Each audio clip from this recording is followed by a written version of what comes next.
How to withdraw Toncoin on Telegram wallet. Open your Telegram app and search wallet. After you search on it, click it.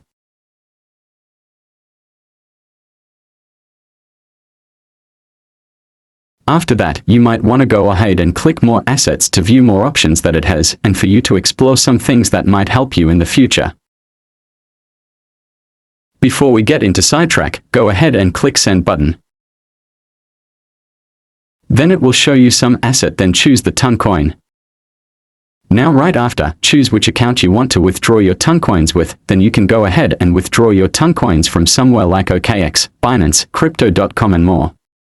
Basically, I want you to grab those addresses through our Telegram wallet, and I want you to input those addresses from OKX, Binance, or Crypto.com and more through our Telegram wallet in order to receive that Toncoin into our Binance, where we can go ahead and withdraw our money. So in that way you will be able to withdraw your Toncoins through our Telegram wallet.